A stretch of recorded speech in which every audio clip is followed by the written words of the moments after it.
What is up, and I welcome each and every one of you back to a brand new Civilization 6 first look video. That is right, we get Jao III. The dude's got a pretty nice hat though. He's a little bit on the thicker side, okay, but that hat is that's a pretty cool hat.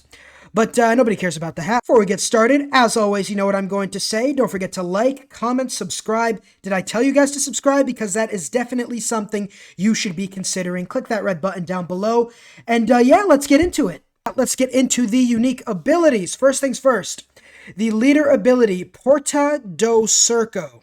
Oh, I'm butchering that name so badly.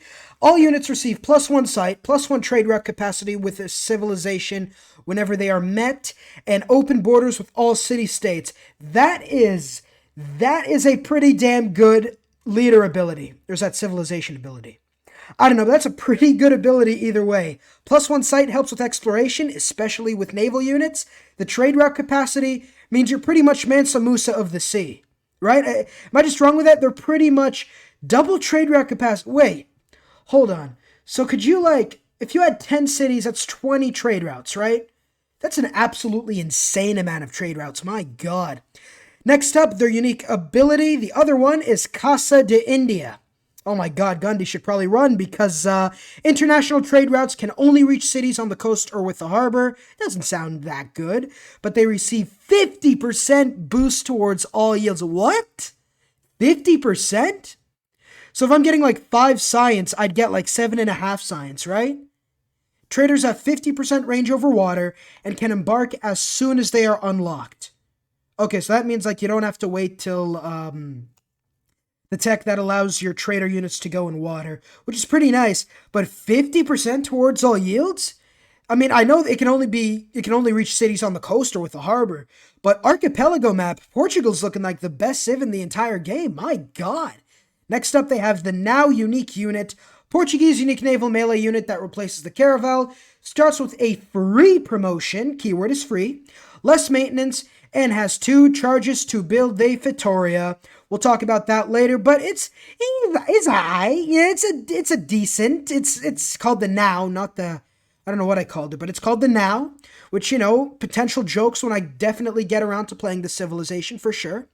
But now, you can take your caravel units and you can make Feitorias, which will make your trade routes even better.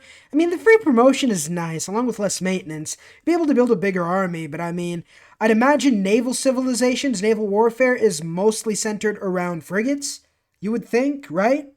I don't know. In any case, a pretty decent unit. The Feitoria definitely makes it a lot better than it seems, that's for sure. Navigation School, their unique building replaces the university. So this is going to be a trade/science civilization. 25% production towards naval units in that city. Wow. 1 science for every 2 coast or lake tiles in the city, +1 great admiral points. What did I say? They're going to make it pretty much Portugal's going to be like Byzantium was to Spain. They are pretty much the big daddy of England, essentially. I said that in the last video when we were talking about the March update of the new Frontier Pass. They are England's big daddy. He's even dressed like a pimp. I mean, come on, guys. But no, in all seriousness, the Navigation School makes them the top domination civ on a archipelago or lakes map. Anything with a big amount of water, they're the best domination civ in the entire game. The 25% production is really nice, right? Let's get started on that.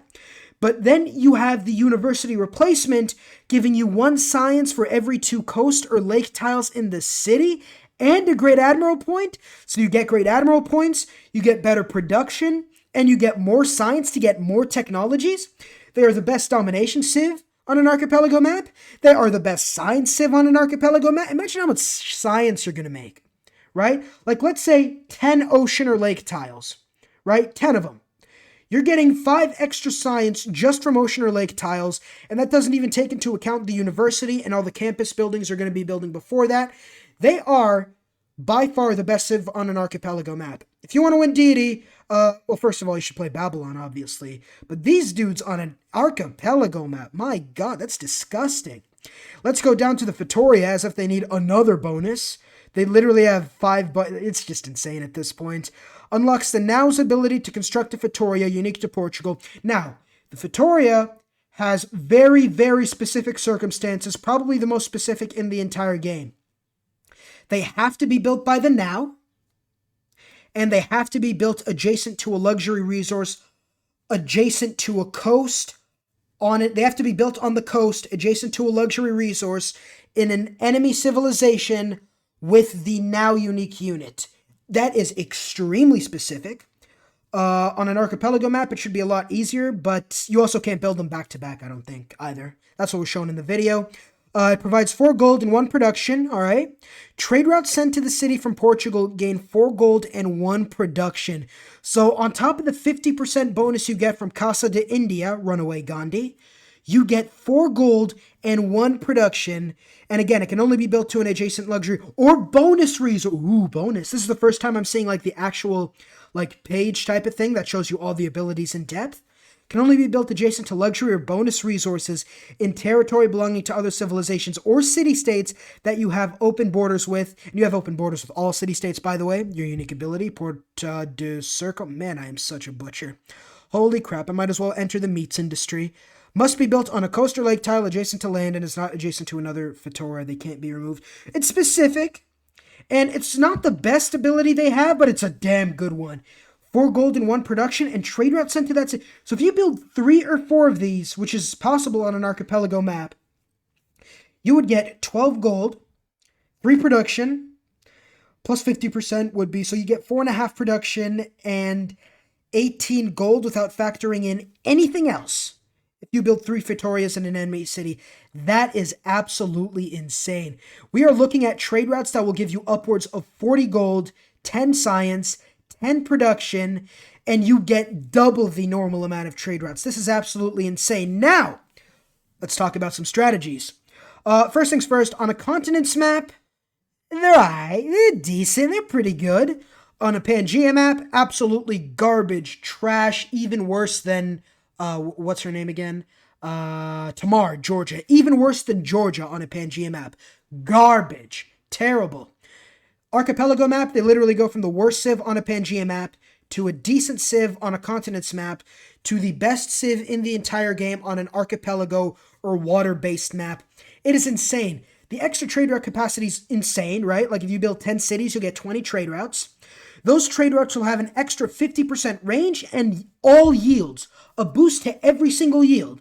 So on deity, when you get more science for early trade routes because the enemy AI is ahead of you, you are going to be getting so much science and culture, and it is absolutely going to be insane. You also have the navigation school, which will incentivize you to build campuses, which will give you bonus science, bonus production, and great admiral points.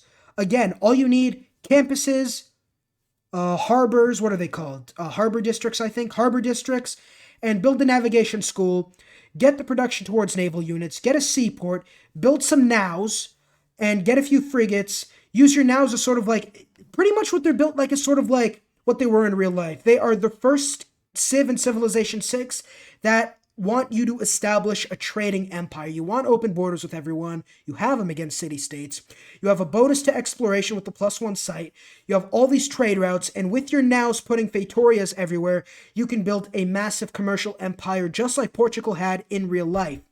But I mean, with your science bonus, not only would you be the best equipped civ to win a science victory on an archipelago map, you'd also be the best equipped civ to win a domination victory on an archipelago map.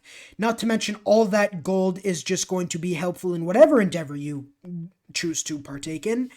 But yeah, that's pretty much the strategy. Build trade routes, find civilizations, build nows, build navigation schools, build a military, conquer civilizations, trade with civilizations and then conquer them, or conquer and then trade with civilizations. I don't know if that works, but you could do anything with Portugal, apparently. But yeah, I'm going to leave it at that. Portugal, it's really hard to say how good they're going to be. Like I said, archipelago map, best civ in the entire game. Continents map, meh. And then Pangea map, they are absolute garbage, trash, Tamar tier, Victoria, England tier.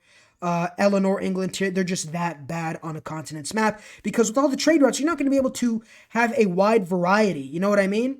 You're not going to be able to have a wide variety because most cities aren't going to be on the coast. Most of your cities aren't going to be on the coast. And also, you're not going to be able to build as many Feitorias. But yeah, I think I've rambled on for long enough. Again, don't forget to like, comment, subscribe, all that good stuff. Coming out with a new series tomorrow evening around 4. And I will finish the Zulu series tomorrow evening around 4, which is also a series you should definitely check out.